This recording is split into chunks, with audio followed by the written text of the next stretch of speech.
inauguration represents the best of times. Make America great again. And for others, it highlights the worst of times. Set America back again. For some, today's King holiday represents a day to champion freedom, justice, and democracy. For others, it's a day to decry DEI, disavow a legacy of peace, love, and justice, and distort the meaning of King's words. But regardless of how this day shows up for you, we must remember the mission and be in pursuit of it. Now, one of the most important words in the Holy Bible is remember. It is when the children of Israel forgot that they lost ground, were set back, and became subject to ruthless leaders. Instead of focusing on the land that God had promised them, the people were afraid and complained about the obstacles and the enemies. As a result, the very thing they feared came upon them, and that generation never reached the promised land. My father and those that aligned with his leadership were faced with impossible circumstances. They dealt with recalcitrant and defiant leaders. They lacked political representation. They didn't have laws or policies in place to buttress them. Yet they didn't recoil or retreat. In spite of Bull Connor and his dogs, water hoses, and billy clubs, in spite of Governor George Wallace, who said segregation today, segregation tomorrow, segregation forever, in spite of Sheriff Jim Clark, who used violence to beat back people seeking to register to vote, in spite of Southern Dixiecrats who were determined to keep segregation legal by signing a Southern Manifesto, today's Project 2025. Despite all they faced, it was with the power of a soul force generated by love, a spiritual determination to stay focused on mission, and a belief that with God nothing is impossible, that they were able to destroy de jure by law segregation without destroying people. They were able to get the Civil Rights Act and the Voting Rights Act signed into law. They understood that the mission was greater than any political party or governor, mayor, police commissioner, congressperson, senator, or president.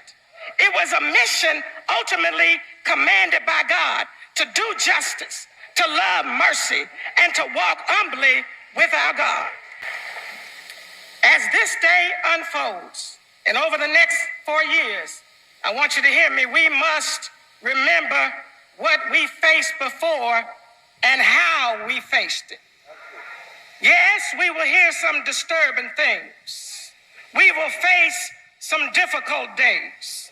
We will come up against some monumental challenges. Our minds may become boggled with things that may be uttered. Our hearts may become heavy laden by disturbing policy decisions. Our spirits may become troubled by the manner in which people are treated. But we must remember that nothing can defeat us if we stay focused on mission.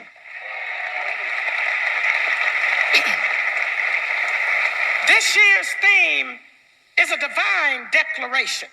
Mission possible. Look at your neighbor and say, mission possible.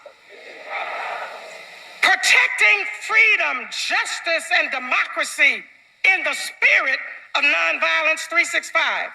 It is a mandate for people throughout the entire world to embrace every day because they are dark, depraved, justice, and democracy in the spirit of Nonviolence 365. It is a mandate for people throughout the entire world to embrace every day because they are dark, depraved, and sinister forces seeking to not only keep us deeply divided from each other, but seeking to kill, steal, and destroy our humanity. Nonviolence 365, which is Kingian nonviolence, is a love-centered way of thinking, speaking, acting, and engaging that leads to personal, cultural, and societal transformation. Too often, and I want you to really hear this, too often people say or do things in the name of Martin Luther King Jr. But my question is, are you doing it in the spirit of Martin Luther King Jr.? My father led with a spirit of love and did and said things from a place of love. For him, love was not impotent. It was not a resignation of power. He understood that love and power conjoined harmoniously are essential to creating lasting social change. That love should guide our use of power toward justice and a better society. He said power without love is reckless and abusive, and love without power is sentimental and anemic. He went on to say that power at its best is love implementing the demands of justice, and justice at its best is power correcting everything that stands against love. So as we commemorate the King holiday and stand at the dawn of a new presidential era under Donald Trump, we find ourselves at a critical juncture in our nation's history, where the very foundations of freedom, justice, and democracy that my father fought so tirelessly to build are being shaken. Therefore, I urge every one of us under the sound of my voice to say yes to the power and the strength of love. Not only that, I urge us to heed my father's timeless call to remain awake through a great revolution, for we are indeed living in revolutionary times. My father once said that one of the great liabilities of history is that too many people fail to remain awake through great periods of social change. Well, we are living in a time when anti-woke rhetoric has become a weapon to divide us and distract us from the real issues of injustice. But let me be clear, to be woke is to be aware of oppression and committed to justice. And this ain't no threat. This is not a threat to America, but a reflection of America's highest ideals. Therefore, we must not slumber through this pivotal moment in our nation and world's history.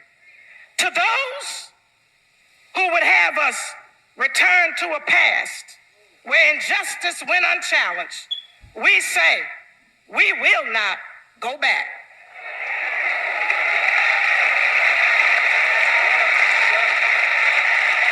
We will not go back. We will not. We will remain woke because too much is on the line. Our health care is on the line. The equitable education of our children is on the line.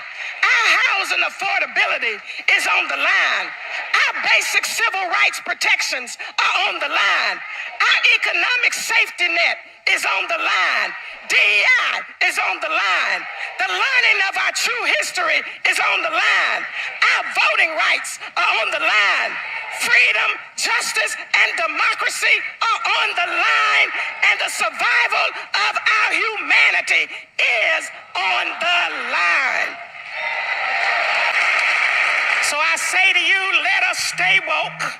Let us stay engaged. Let us not falter. Let us not stop. Let us not give up nor give out. We may get bruised. We may even get scars. We may face setbacks.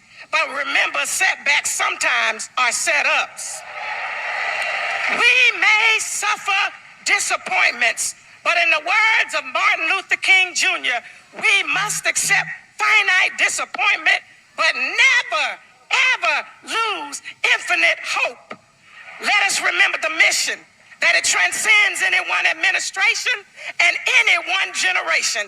For as my mother said, struggle is a never-ending process. Freedom is never really won. You earn it and you win it in every generation. Let's rise to the challenge to win it in this generation. Let us use the soul force of love to defend freedom, justice, and democracy. Let us stand up with an unwavering faith. Let us embrace the spirit of nonviolence 365. And let us declare together, the mission is possible.